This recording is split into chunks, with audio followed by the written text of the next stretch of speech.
Salut tout le monde, c'est Pascal de Haki de jouer avec vous pour une nouvelle vidéo. J'espère que vous allez bien, moi ça va très bien. Aujourd'hui, je vais vous faire une vidéo présentation de la campagne d'un jeu qui vient juste de démarrer en ce jour du 9 février 2021. C'est la campagne. Et je ne vais pas dire Kickstarter, ça ne fonctionne pas, donc la campagne sur GameFound de Kingdom Rush Elemental Uprising. Alors, Kingdom Rush, c'est quoi? On va regarder vite fait et on va même faire un comparatif de la première version qui était sortie en fait sur Kickstarter à l'époque et voir en fait au niveau comparaison de contenu ce que vous aurez pour votre argent. Est-ce que vous en avez plus pour moins cher? Est-ce que vous en avez moins pour plus cher? On peut regarder ensemble et on va regarder aussi peut-être les nouveautés et qui aurait été ajouté à ce nouvel opus de Kingdom Rush fait par Lucky Duck Game. On est prêt? Allez, c'est parti.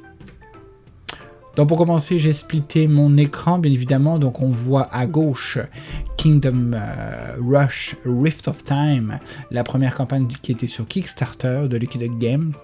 Et maintenant vous avez sur la droite la même campagne, pas la même, mais la campagne de la version Elemental Uprising qui est sur GameFound. Et GameFound en fait c'est la nouvelle plateforme qu'on peut utiliser maintenant en tant que compagnie pour pouvoir faire des campagnes de financement de nos jeux de société préférés. Ça va y commencer en fait avec ISS Vanguard. Pourquoi? Parce que c'est Awaken Realms. Pourquoi? Parce que Awaken Realms sont les propriétaires de la plateforme GameFound.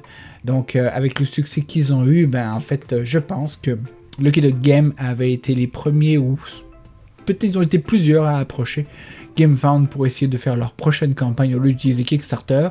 Et donc c'est eux qui ont été sélectionnés, choisis pour pouvoir faire cette campagne-là. Donc voilà en gros, cette fois-ci, Kingdom Rush est sur GameFound et non pas sur Kickstarter. Donc Kingdom Rush Elemental Uprising ou Kingdom Rush, c'est quoi? C'est un jeu de Tower Defense. Ce jeu est sûrement, je suis sûr, l'adaptation de la version mobile qui existe. Donc en gros vous êtes des héros, vous avez des scénarios, vous devez défendre auprès de ces scénarios le terrain sur lequel vous êtes avec ces héros et des tours de défense par rapport à la horde des monstres et les vagues de hordes qui viennent pendant le scénario ou l'épisode. Et donc si vous avez réussi à accomplir le scénario pour éventuellement arriver à un boss, et au fur et à mesure de la campagne, c'est comme ça que ça fonctionne, vous aurez gagné le jeu. Le jeu se joue de 1 à 4 joueurs, et si on regarde un petit peu, je pense que c'était pour des parties, si je dis pas de bêtises, de 1 à 4 joueurs, je déroule à partir de 14 ans et plus, dans des parties de 45 à 90 minutes. La version, le premier opus, Rift in Time, c'était exactement la même chose. Donc maintenant, qu'est-ce qu'il y a comme nouveauté? Alors, je ne vais pas vous parler de la GameFound, bien sûr, mais ce que j'apprécie, par exemple, c'est tout le menu à gauche pour pouvoir passer les versions. Ça, c'est vraiment cool, chose qu'il n'y avait pas sur Kickstarter, mais on n'est pas là pour comparer les deux. On l'avait déjà fait dans une précédente vidéo. Donc, si on regarde un petit peu les nouveautés, où on va regarder carrément les langues disponibles. Donc le jeu sera disponible en français et en anglais complètement traduit. Et il sera disponible aussi en italien, en espagnol et en polish, seulement pour la traduction des scénarios et la traduction du livre des règles. Et quand on regarde aussi, la version allemande ne sera pas offerte apparemment. À voir, peut-être plus tard. Peut-être plus tard. Donc, en fait, comme c'est en anglais et en français, pendant le Pledge Manager, à la fin de la campagne, vous aurez sûrement la possibilité de pouvoir choisir la langue qui vous intéresse, si ce n'est pas déjà le cas directement quand vous backez le jeu en prenant l'une des deux options. Maintenant, regardons un petit peu les différences. On va aller dans What's New. Donc, des héros, bien évidemment, des nouveaux héros, hein, c'est sûr et certain. Donc on a des nouveaux héros, mais c'est pas ça qui est important.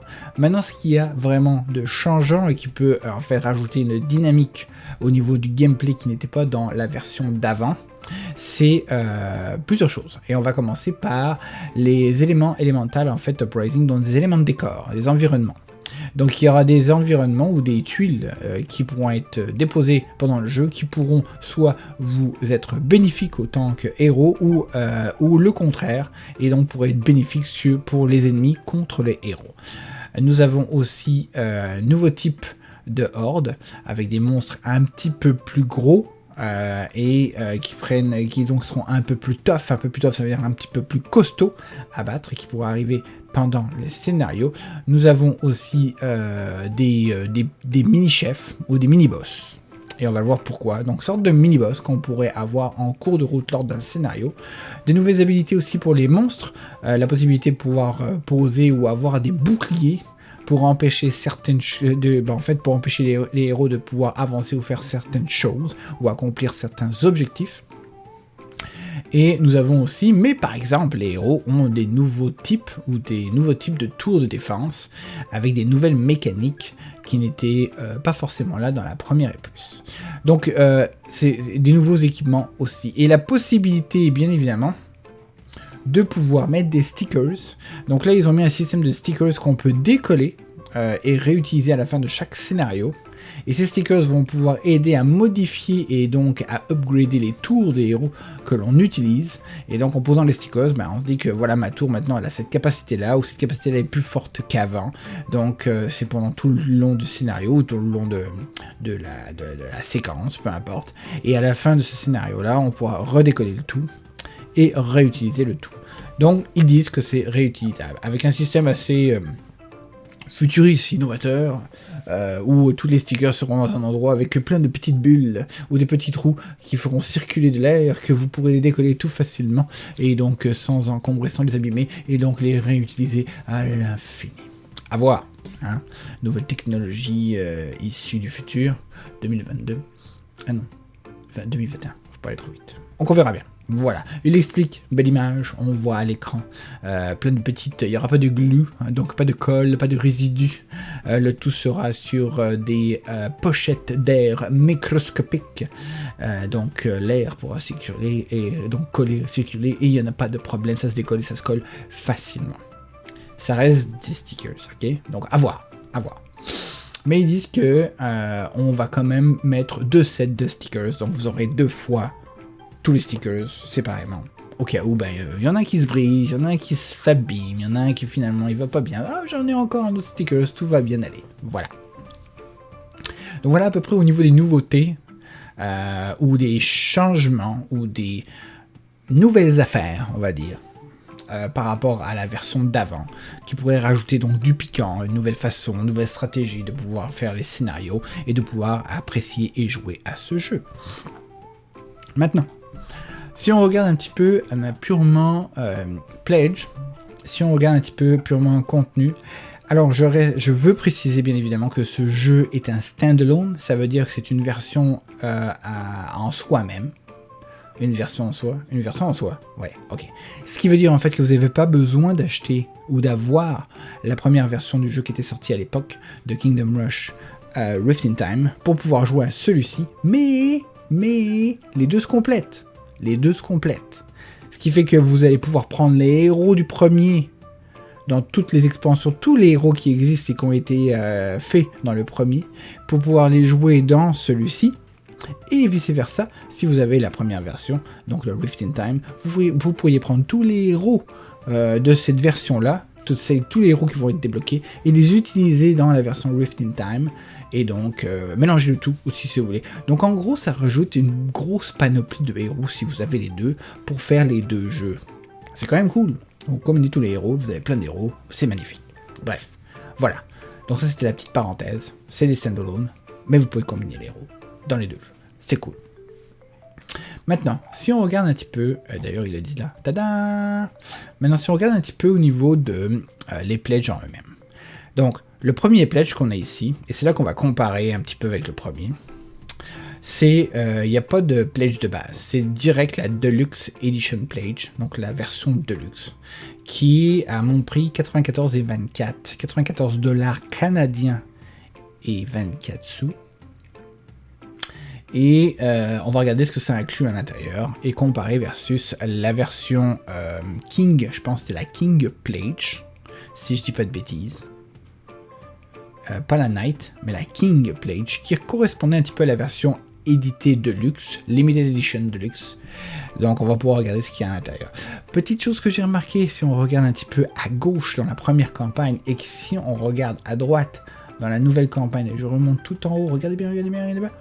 Oh oh, un mix de couleurs, mais ce sont les mêmes. Ok, les mêmes. Pour Rado, il était de cette couleur verte. Cette fois-ci, Rado est pas là. Non, il est pas là. Mais il a été vert ici pour Rolling Slow. Voilà. Ensuite, nous avons Man vs Meeple qui est en orange ici et qui lui est passé en bleu. Nous avons Tantrum House qui est passé en bleu et qui a donc pris le bleu de Mrs. Meeple. Et nous avons aussi Board Game Co. Avec Alex Ratcliffe qui est passé en jaune ici et qui a pris le jaune de Battlecast. Voilà. Et celui-ci de Man vs Meeple, c'est celui qui était là. Ils ont pris la couleur de Gaming with Edo. Voilà. C'est les mêmes couleurs. C'est exactement les mêmes couleurs. C'est drôle. Mais en même temps, c'est du recyclage. Pourquoi réinventer une chose qui fonctionne? C'est pas une critique, c'est juste que c'est cocasse. Ok, c'est juste cocasse. Voilà. L'autre chose que j'ai trouvé qui était cocasse, si on regarde un petit peu aussi, est-ce que c'est là qu'on le voit? Oui, je pense que c'est là, bougez pas. Je déroule. Ici, exactement ça. Donc si on va sur lui, version de l'époque, que ici, regardez, cette image-là, de 1 à 4, et celle-là, sont identiques. Identiques. La seule différence qu'on pourrait voir, c'est la couleur des cheveux du bonhomme de droite avec son épée, qui n'est pas la même. Donc on recycle. Celui-ci est différent, et celui-ci est identique aussi, on va dire. C'est le même... sablier, mais mis sur l'autre côté. Et voilà, à peu près. C'est ça, avec un effet un petit peu moins prononcé sur le contour par rapport à celui-ci, mais c'est le même, ok? C'est pareil. Donc voilà, c'est juste cocasse, c'est pas une critique en soi, c'est cocasse, voilà. Même le typo pour le 1 à 4 est identique. Ah là, c'était 12 et plus, là on est passé à 14 et plus. Apparemment, c'est un petit peu plus technique. Ça demande d'être un peu plus ado, ok? Mais sinon, c'était 60 à 90 minutes, et là, ils ont dit, ah, c'est moins long. C'est 45 à 90 minutes. Est-ce qu'on y croit? Je ne sais pas. À voir. Donc, quand vous jouerez, si vous avez les deux, vous nous direz, et vous verrez bien par vous-même. Est-ce que c'est plus long que l'autre, ou plus court, en fait, que la première version? Je ne sais pas. Je suis pas sûr. À voir. Maintenant, on y va. Regardons ce que nous avons dans cette version. Donc le problème avec l'ancienne version ou sur Kickstarter, c'est qu'on voyait pas grand chose. Pas ça, c'est qu'il faut chercher, faut dérouler. Alors qu'avec lui sur GameFound, la beauté c'est que je fais ça, je fais sur Deluxe, boum, ça apparaît d'un seul coup, c'est magique. Et là je fais more info, boum. Je préfère GameFound, c'est mon avis personnel, je préfère voir une campagne sur GameFound. Et je vais même vous expliquer un truc que j'ai remarqué dans cette campagne et que j'avais pas remarqué tantôt, mais que j'avais remarqué dans cette campagne. Donc je vais vous le montrer tantôt, ce sera pas bien grave. Mais c'était un petit détail que j'ai trouvé très intéressant. Je vous montre ça à la fin, ok? Un petit bonus par rapport à GameFound versus Kickstarter, mais pas pour le moment. Donc voilà, la version de luxe est à 94,24 canadiens, alors que la version de l'époque était à 79 US. J'ai fait un petit comparatif, et 79 US en canadien, ça fait 100 $. Donc pour le même pledge, qui a le même nom, et peut-être le même contenu à voir, nous avons donc une version d'un nouveau jeu moins cher. Il y a quand même 6 $ de moins. C'est pas négligeable. Vraiment pas négligeable. Maintenant, je ne compare pas avec les frais de port, ok? Je ne vais pas regarder les frais de port ou les frais de livraison, je ne compare que le prix du jeu en soi, le pledge, ok? Donc déjà, on part avec quelque chose de moins cher qu'à l'époque. Cool. Maintenant, regardons le contenu. Nous avons à l'intérieur de celui-ci le jeu, bien évidemment, la boîte avec toutes les stretch goals, donc, bien évidemment, les stretch goals, et un Deluxe Upgrade for Elemental Uprising. Et c'est quoi le Deluxe Upgrade que nous n'avions pas dans la version avant? C'est en fait des game trays parce qu'ils font en partenariat avec Chemtrails, pour pouvoir ranger les tuiles ou les cartes de toutes les tours et tokens, les trucs. Tout ici pour les tokens aussi, les choses pour ranger les héros, les références cartes aussi des héros, et les miniatures des petits soldats, les knights, qui sont à la base des meeples en bois. Là, vous les avez ici, dans ce pledge, qui, je rappelle, est moins cher que le pledge à l'époque, qui, lui, n'avait pas ça en bonus gratuit. D'accord? Il n'avait pas ça, les petits meeples. Si on regarde bien le contenu, ici, quand on va vite fait dans la version de luxe, si je ne dis pas de bêtises, même si il nous offre certaines choses, nous n'avions pas, et je peux dérouler comme ça pendant longtemps. D'ailleurs, on va essayer de descendre un petit peu plus vite, hein, voilà. Je ne vois pas les petits bonhommes. Toujours pas de petits bonhommes. Toujours pas de petits bonhommes. Et là, je suis arrivé en bas. Il n'y a pas de petits bonhommes. Parce que les petits bonhommes, en fait, je pense qu'ils arrivent en add-on. Regardons la version Dragon Chest, qui est la méga version. Ok. 3D Tower, ici. D'ailleurs, les 3D Towers sont à l'intérieur, mais on ne voit pas les petits bonhommes. On s'entend? Toujours pas de petits bonhommes. Toujours pas de petits bonhommes. Des boss de plus en add-on. On regarde encore. Je vois pas de petits bonhommes. Toujours pas de petits bonhommes. Donc les petits bonhommes en miniature sont pas là. Mais là, ils sont inclus dans cette version-là. Donc ça, c'est quand même très cool. Bon, je vais remonter vite fait ici. Dans le pledge qui était là. Je suis vraiment désolé, mais c'est un peu ça, en fait, quand on compare un petit peu les Kickstarter, on est obligé de dérouler. Hein, c'est un site web, on regarde un site web, on déroule, d'accord? Donc voilà, on a ça. Et on a aussi les petites miniatures pour les Sand Warriors, qui sont les nouveaux types d'ennemis qui pourraient être là. Donc ça, c'est déjà un plus. C'est moins cher. Et on a des trucs en plus. Du plastique. Et des miniatures de plastique, du plastique. Très cool. Et ça, en plus, ça sera pas du tout vendu en magasin plus tard. Du tout.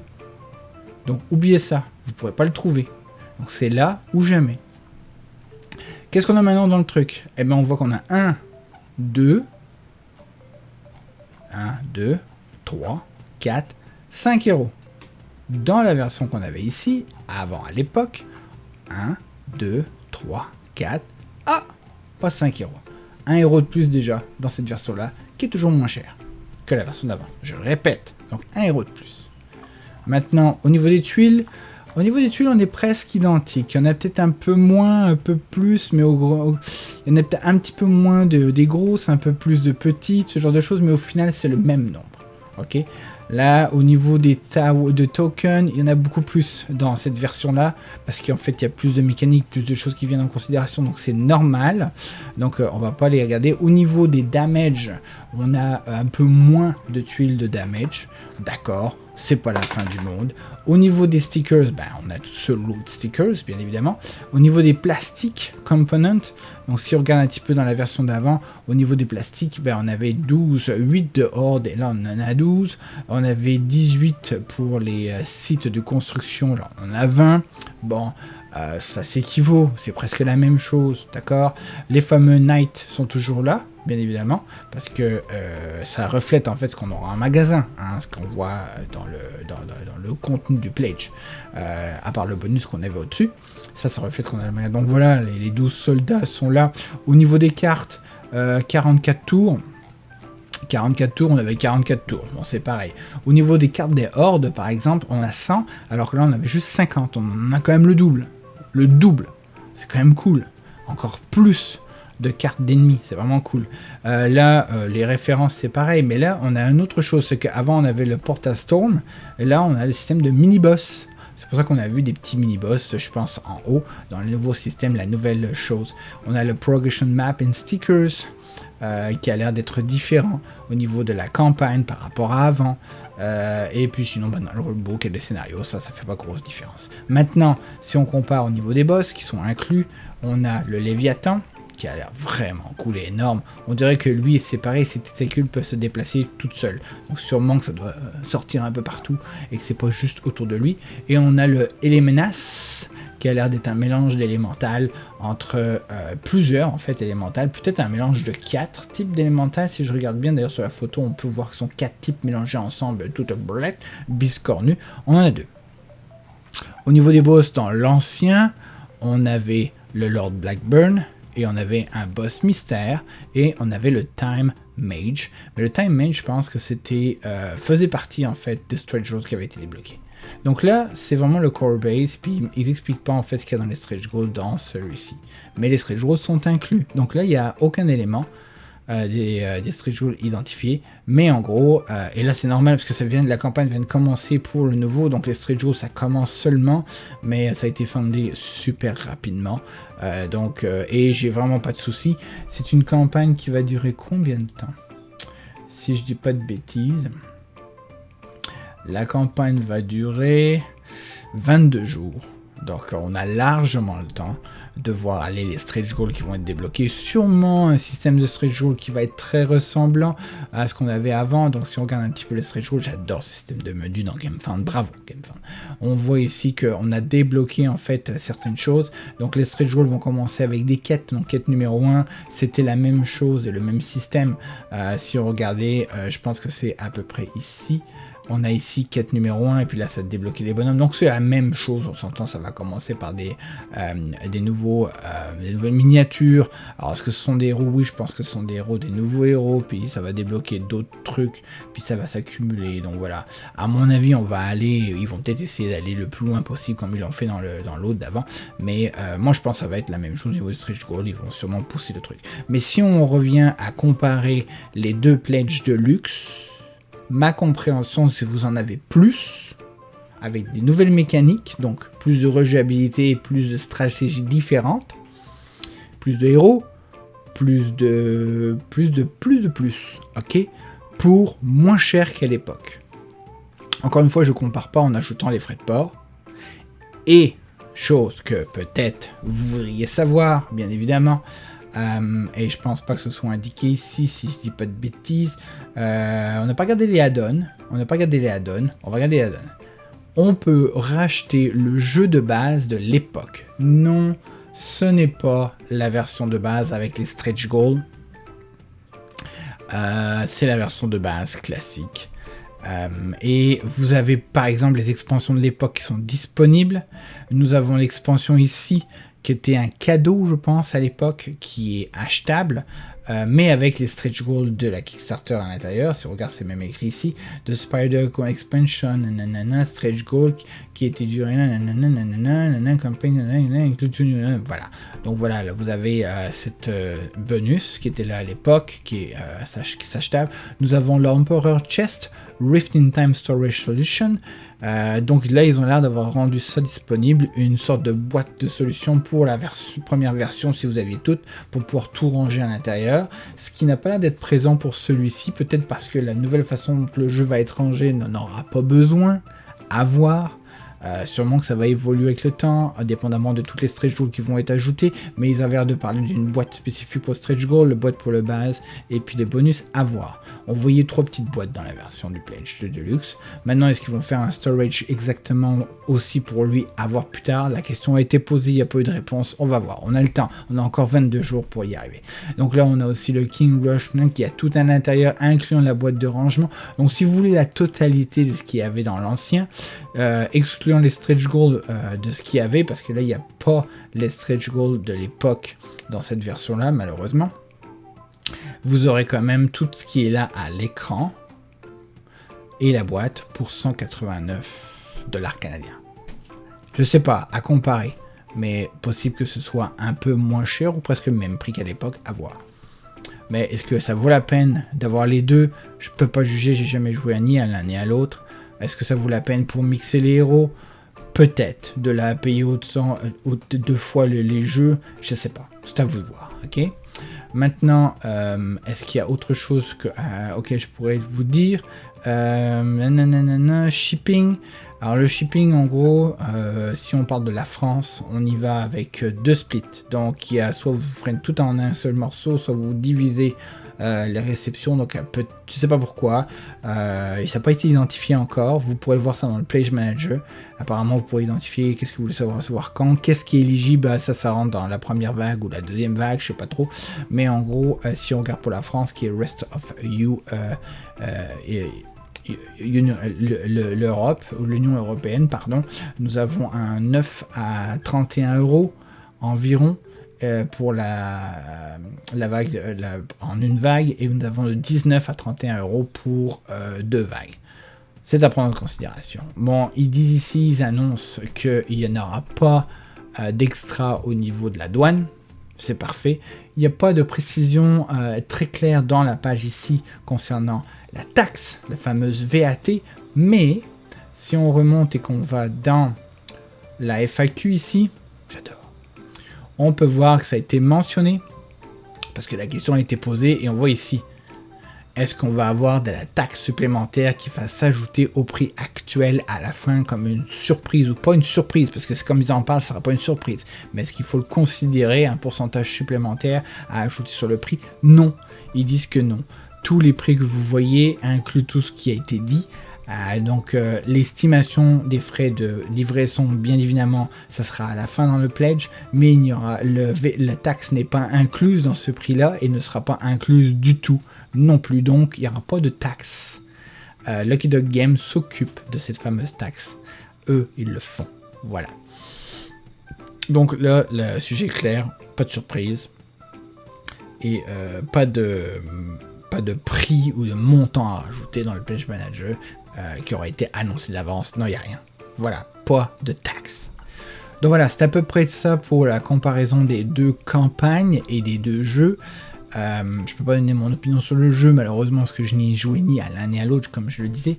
Et petit bonus, en fait, juste pour finir, petite chose que j'ai appréciée de GameFound versus Kickstarter, peut-être que c'est une option Kickstarter, mais qu'on ne voit jamais, c'est que, je ne sais pas si vous avez remarqué, il y a la section commentaires. Et la section commentaires, à partir du moment où vous avez un compte chez GameFound, là, vous pouvez, bon, vous voyez le mien, vous pouvez écrire un commentaire et ils vont vous répondre. D'accord? Là-dedans. Donc, dans la section commentaires, tout le monde peut mettre des commentaires. Vous n'êtes pas obligé d'être un backer. Parce que dans Kickstarter, je pense qu'il fallait être un backer pour la section commentaires. Maintenant, si on va dans la section Update, où on voit les updates qui passent, dans Kickstarter, si on voulait mettre un commentaire sur un update ici, il fallait être un backer. C'était écrit, c'est réservé aux backers pour pouvoir mettre des commentaires. Ce qui limitait énormément en fait les questions et les commentaires des gens. À chaque fois qu'il y avait un update, il y avait juste les backers qui pouvaient se lamenter ou apprécier la chose. Là maintenant avec GameFound, c'est ouvert à tout le monde. Est-ce que c'est une option configurable? Je ne sais pas. Okay, mais en gros, même moi qui n'ai pas backé rien du tout pour l'instant pour ce jeu-là, je peux mettre des commentaires dans la section commentaires ou sur toutes les updates qui passent et me donner mon opinion par rapport à ça. Donc même là où il faut voter, apparemment entre A, B, C, D, vous pouvez voter même si vous n'êtes pas un backer. Donc ils vont prendre l'opinion et le vote de tout le monde. Et ça, c'est très apprécié. Donc, good job GameFound, si c'est une option de GameFound qui existe et que Kickstarter n'a pas. Moi, je dis good job. Très cool. Donc, voilà. Je pense qu'on a fait le tour. C'est tout. Donc, voilà, c'est tout pour cette vidéo. J'espère que ça vous aura plu. Si c'est le cas, vous savez exactement quoi faire. Faites un pouce, abonnez-vous et faites la cloche. Dites-moi ce que vous en pensez. Est-ce que vous allez prendre le jeu? Est-ce que vous allez le backer? Est-ce que vous allez jouer au premier? Est-ce que vous avez reçu le premier? Je pense que tout le monde l'a reçu là maintenant. Je pense pas que le jeu n'ait pas été reçu du tout. Je pense que tout le monde l'a reçu dans le monde entier. Je l'espère en tout cas. Mais bref, l'avez-vous joué? L'avez-vous aimé? Au point de j'en veux un deuxième, qui est une nouvelle version, qui me donne des nouveaux challenges, une nouvelle campagne, des nouveaux mondes, nouvelles mécaniques, nouveaux héros, nouveau tout. Cool et moins cher, d'après ce que je comprends. À la base, les pledges est moins cher si on compare les deux pledges de luxe. Hein? Donc dites-moi dans les commentaires ce que vous en pensez. Allez-y, je lis tout le monde et je réponds à tout le monde. Je vous laisse avec deux autres vidéos de ma chaîne qui apparaissent sur l'écran, là, comme ça. On se retrouve dans une prochaine vidéo. D'ici là, portez-vous bien. Allez, bye bye.